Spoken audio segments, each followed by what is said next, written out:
Hello Pisces, welcome to the Plaid Sheep Oracle. For this round of readings, I've been pulling a card from the Urban Crow Oracle as a basis and inspiration for the reading.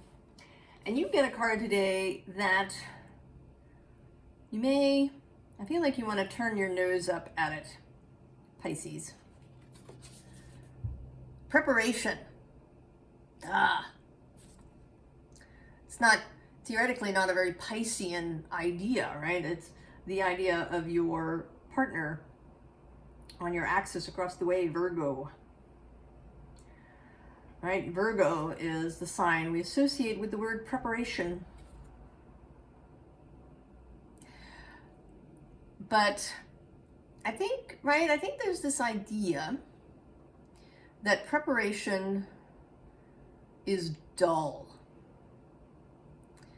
and, sort of corporate.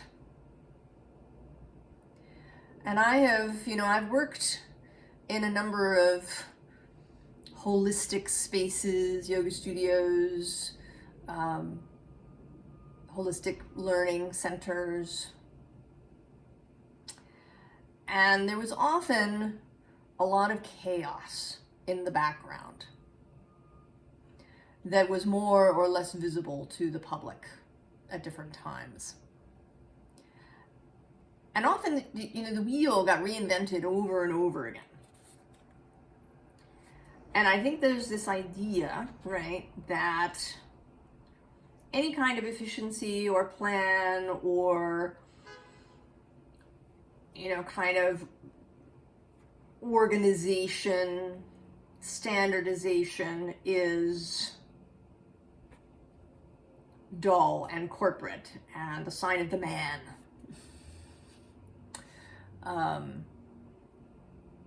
Right now, it might be called, the patriarchy,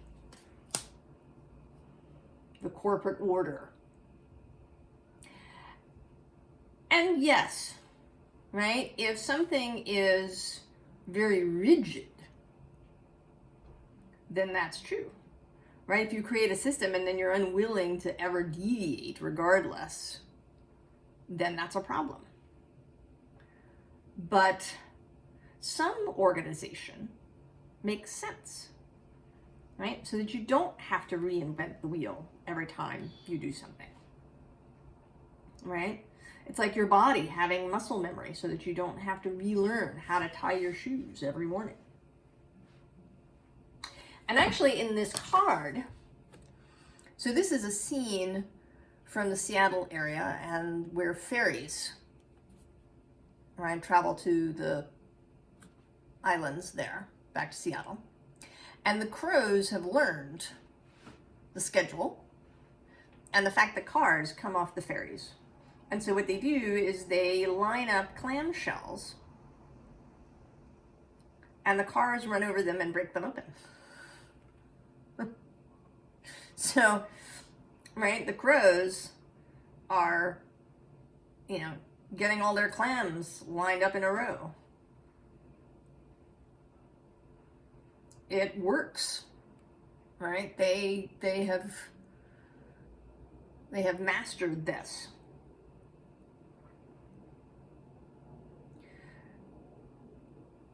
So preparation doesn't have to be dull.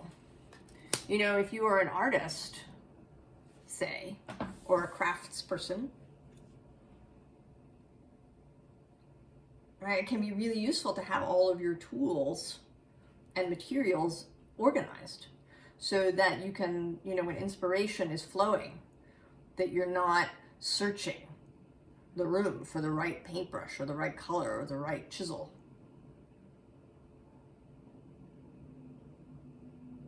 There was a Christmas, I do a lot of baking for Christmas.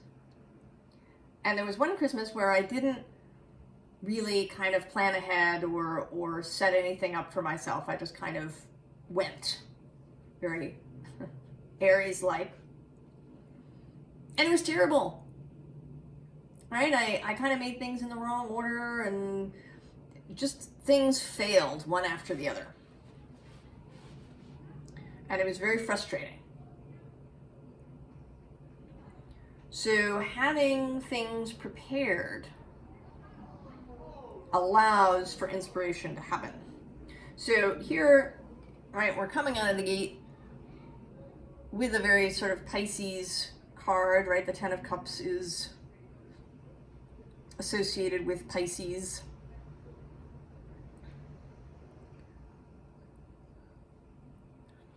And it's right, sort of exuberant, right? You just want to go.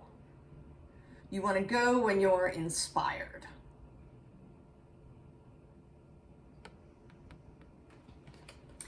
But there's another part of you that has been lurking, I want to say, right, hiding under this kitten. Right, this is the Ten of Wands. And I think, you know, the kitten, right, is perhaps meant to symbolize a great weight. But I always see this kitten as something that the character has been huddling under, protected by this kitten. I think there is an aspect of you, perhaps some Virgo, if you have. We all have Virgo in our chart somewhere, even if there's no planets there. That's kind of been wanting to come out. But doesn't really want to be seen. Because of this idea that preparation and organization is not perhaps very Piscean. It's not cool. It's not magical. You know? But the cards are here to tell you that actually it is.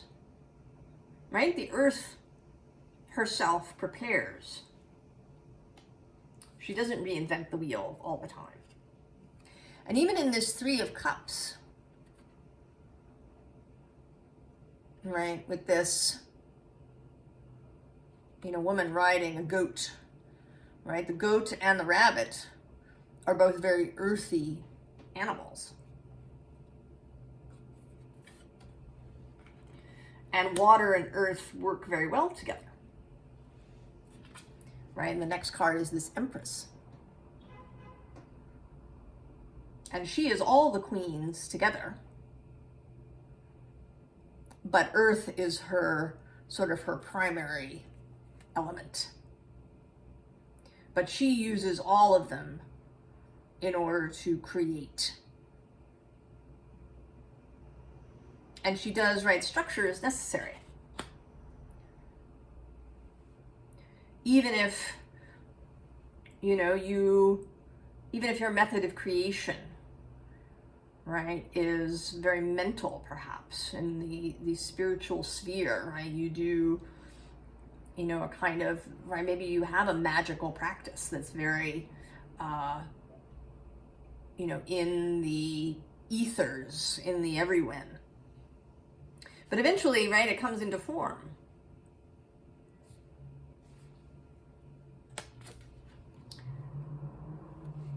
Right, and this, right, this Four of Swords sort of feels a bit like you showing up again to say, oh, that's boring. I'm bored.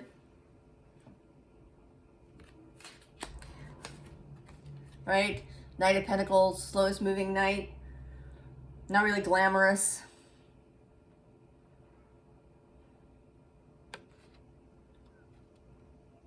Right. Chopping wood, carrying water,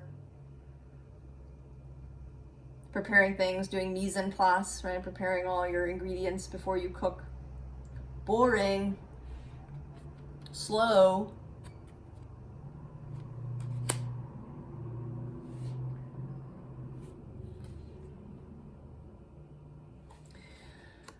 Right, I feel you have, right, there's this vision, right, your Piscean vision of magic just flowing, inspiration, right, acting on inspiration, no planning involved.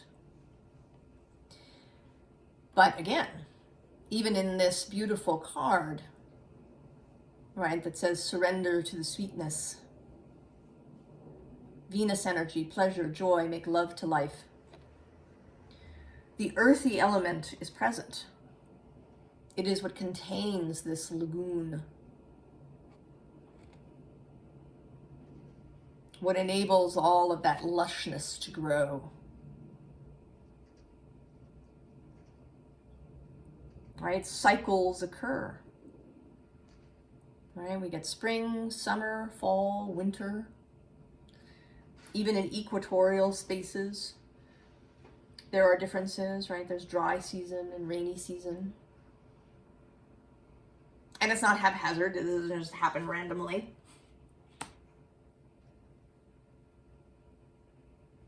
But it's also not rigid.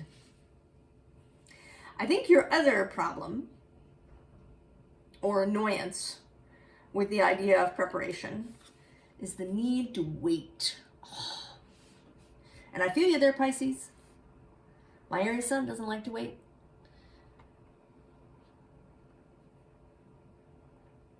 Doesn't like to wait. But at the moment, right, and well, actually all the time, not only is Virgo across from you, but both Capricorn and Taurus are sextile, 2 signs away. And the sextile aspect is a working relationship. Water and earth working together. The rain infusing the soil holding the water. And as Uranus has been moving through Taurus, near to when I'm still there while I'm recording this, he may be asking you, right, from 2 signs over, to reevaluate how you see earthiness and your, any part of you that longs for greater organization in your life.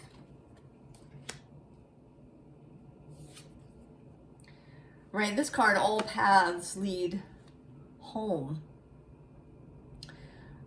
says inner authority, intuition, turn your gaze within.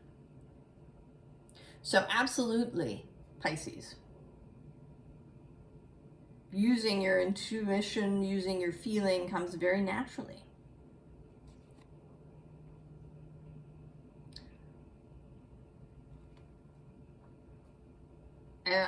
There's no, right, this call to preparation is not a call to let go of any of that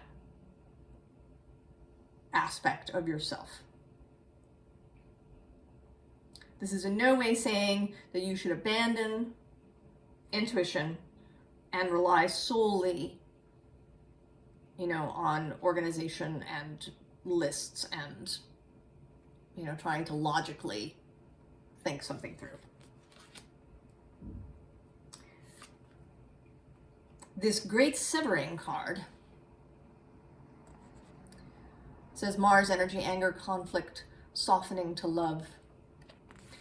What you're being asked to do is to reevaluate your relationship to the earth element and to how you go through things, how you walk through your life.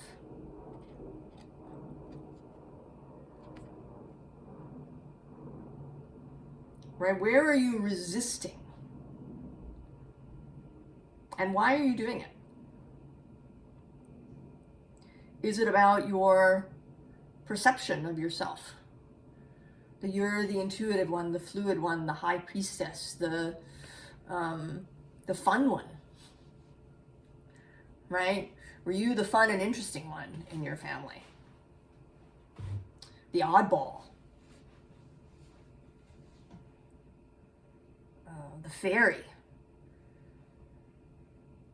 The pixie? The soft and fluid one? The peacemaker?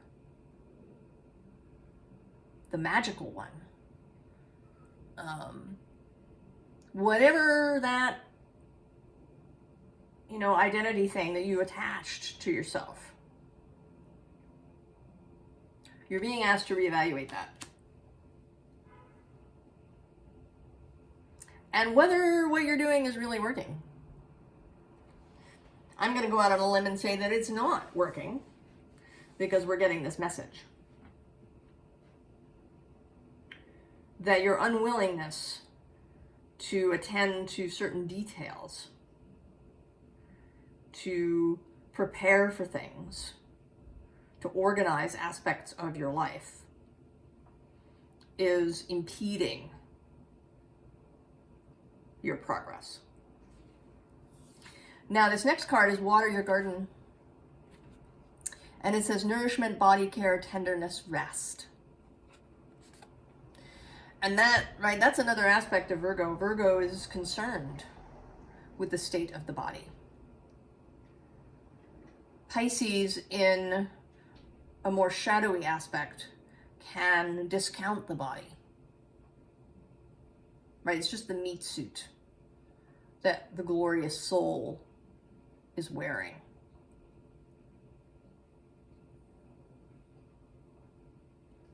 Something to be transcended.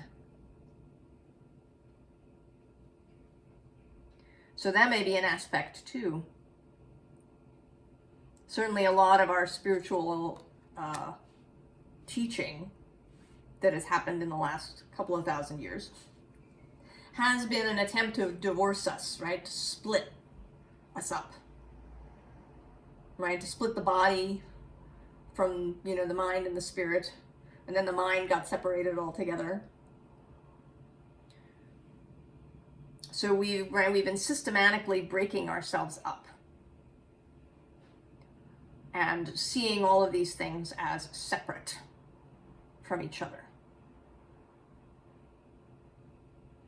And that's the shadow side, right, of Virgo, or of an excess of, boxing and lining things up. So what's wanted is this middle space where we acknowledge that we have these different aspects, that we are both spiritual and physical, that these two things work together, that if you're a Virgo, using your intuition and acting spontaneously, and perhaps using spiritual means or magical means to achieve a goal, is not in any way a betrayal of your Virgo-ness. And the same is true for you, Pisces, that, setting up a schedule for yourself, it might be something really simple, right? Like getting more sort of routine into your life, right? That might be something that your body would like. If you have if you have a lot of air in Ayurveda, right, that's thought of as vata.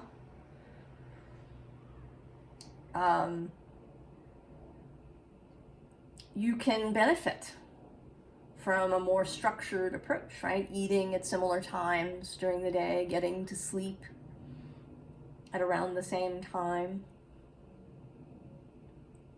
And these things are not a betrayal of Pisces and the glorious magical nature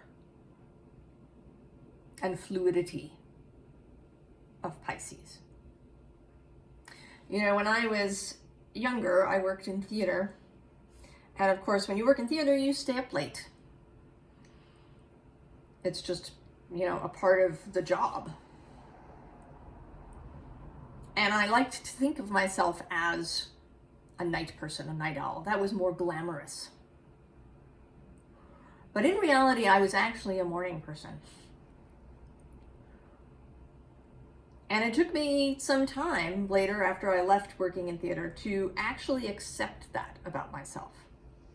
To discover that I really like to, be in bed by 10 o'clock and out of bed, by 6 or 6:30 in the morning. That I really liked mornings.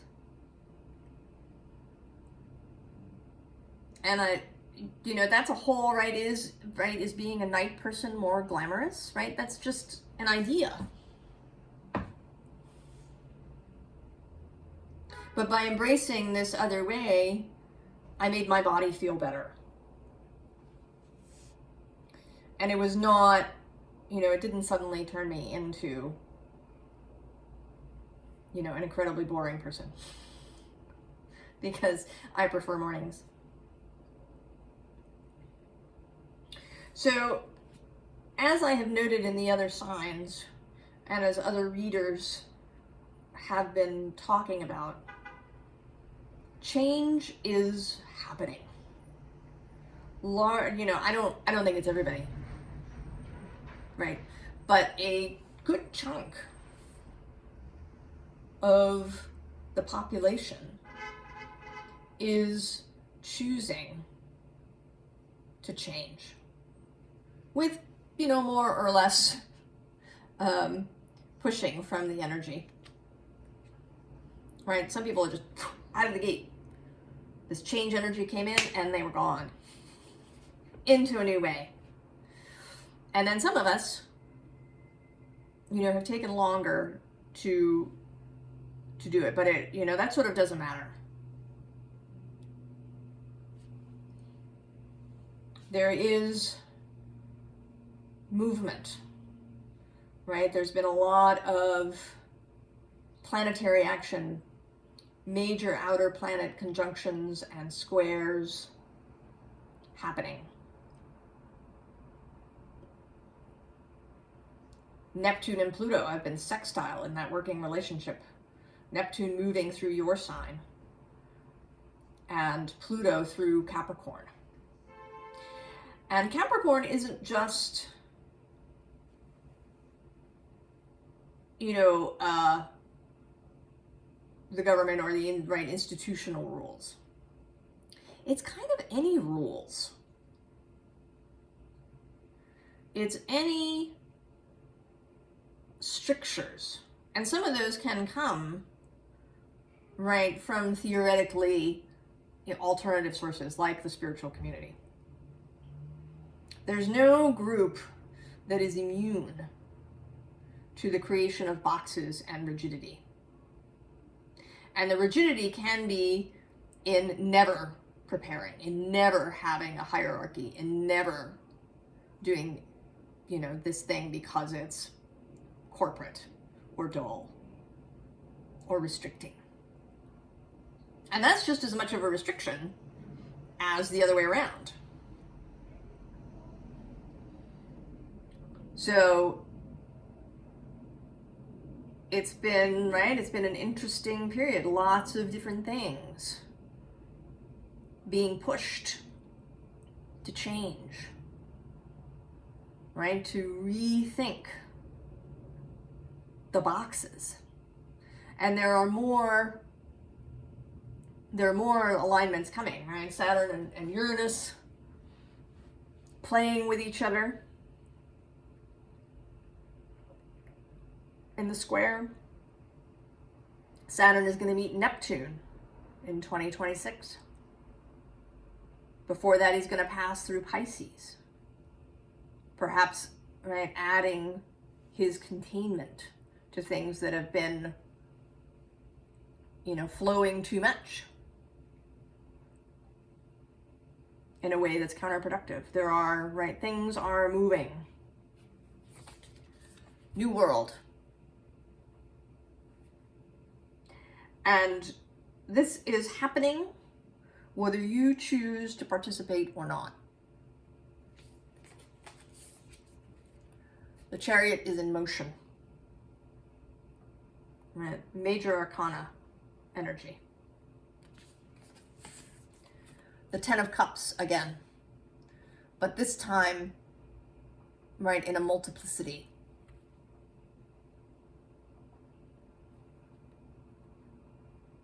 Right?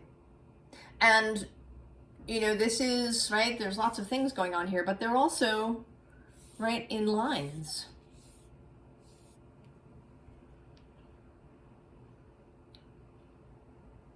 Water and earth.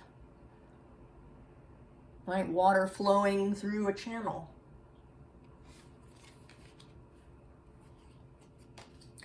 And then these two cards,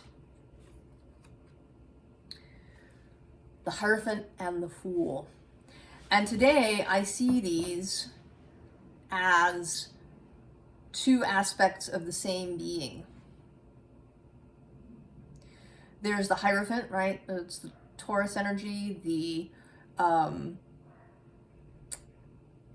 it can be seen as authority, the structure of a belief system, the way that matter comes into being, this actual, physical plane that we've all chosen to come to so that we could have these experiences in the physical body. All of that Taurus physicality, which can sometimes, right, it's a very adult, mature energy. And in its best expression, it is, right, mature, right, rather than being an old fuddy-duddy.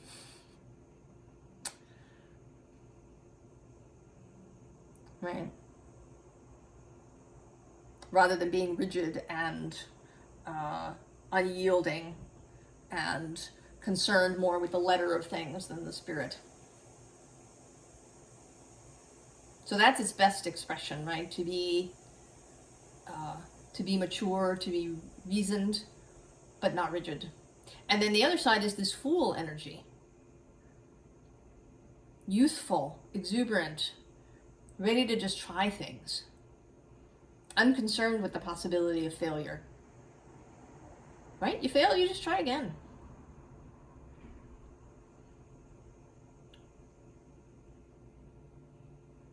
Yeah?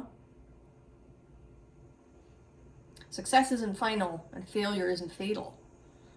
That's Winston Churchill. Slightly mangled. Right? The Fool is willing to try a new way. And then when you combine these two, you get what is being asked. That you keep your magical pixie, joyful Pisces, love for all things way, but you give it a container so that it doesn't flow every which way and get lost. So that there are boundaries for you and for others. Right? Your boundaries protect other people too. Because if you have good boundaries, right, you're also not breaking other people's. If you have good boundaries and you know how to hold them with integrity, then you honor other people's too.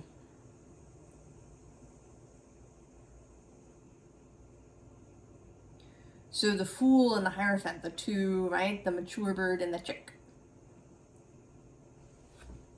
holding both sides of equal value. And I think, I asked for a little extra bit of advice, and I got the cards that came up were this new deck, and I think that Spirit wants to show you things in a way that will appeal to you, Pisces, because this deck is very, has a Pisces sensibility. It's actually two decks combined. They're not technically oracle decks. They are called knowledge decks, and they're based on the art of Susan Seddon Boulay. After she died, a man named Michael Babcock made these cards out of her art. And the underlying card is snake. And snake and dragon are certainly right there. They have an association with water, with fluidity, with movement, with the ability to shed an old skin and move into a fresh space entirely. The painting is actually titled Rattler, of a snake dancer. And it's an illustration for an Ursula Le Guin story. about a child who spends some time with the gods and spirits of the Southwest desert. Buffalo Gals, won't you come out tonight if you want to go and read it? But she's intense, right? Or, right, in this image.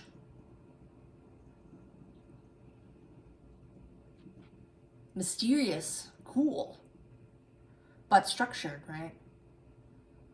In her, right, in the snake body that has all those muscles that offer fine-tuned control of the fluidity.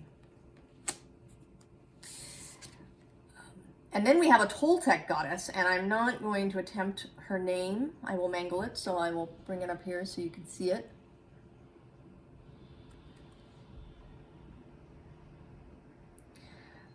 And she's an interesting, right? She's the Earth Mother, goddess of carnal love and desire as well as destruction. And she also has this job that appears in Western ideas, in the Celtic idea. It's called the Sin Eater. And so once in a lifetime, a person confessed her worst deeds and sins to the goddess, holding back nothing. In return, the confessor received absolution. No impurity of defilement was too great to be forgiven. She is that deep part of ourselves that we fear because it is so powerful and unfamiliar. Yet when we touch her through her fearsome countenance, we find absolute mercy. And that feels very much like a kind of sublime vision of Pisces, right? More than just a single human can contain the grand Pisces energy that moves through the universe, that can feel fearsome in its movement, the way, the ocean or a great river can feel fearsome, but is also the source of life. Right, but that she is also great forgiveness.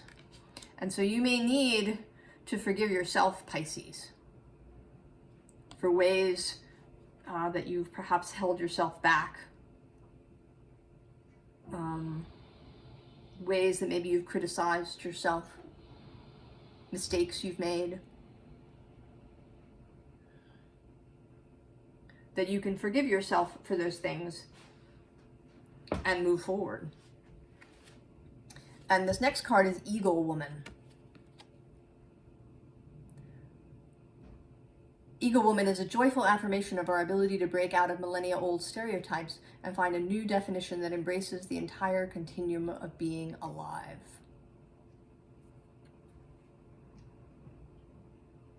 So you do not have to be contained by a single definition of Pisces. And lastly, we have Bear.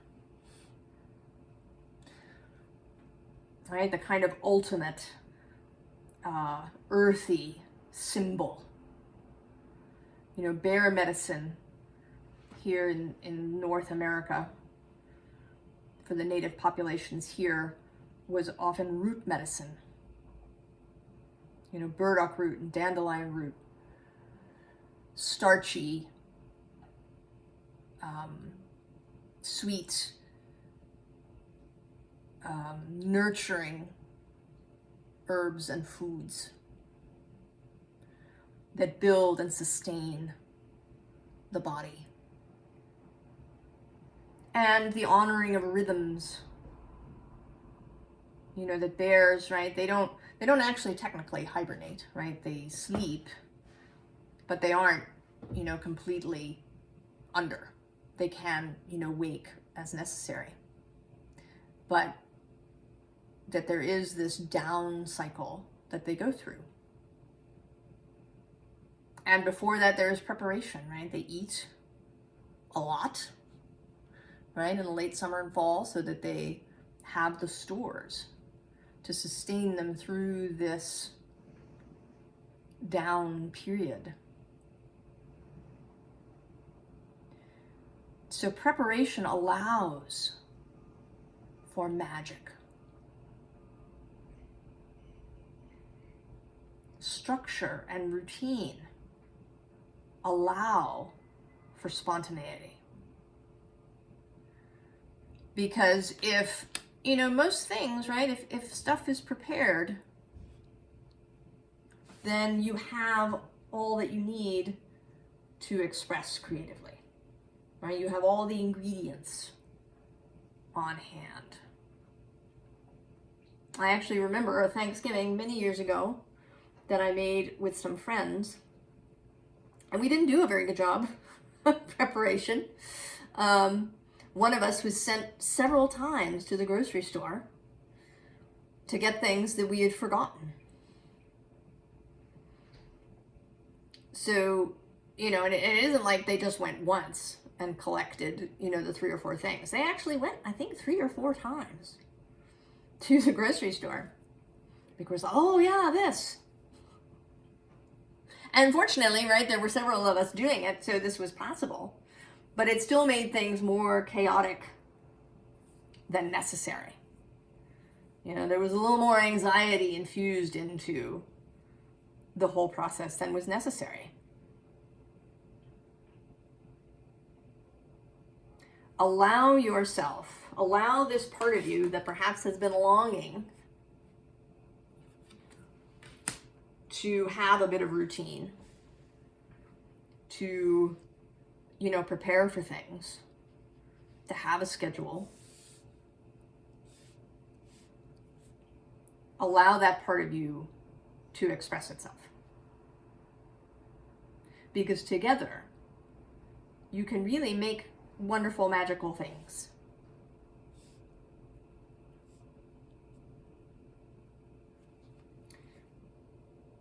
So I hope I've convinced you, Pisces, of the value of a little Virgo-ness,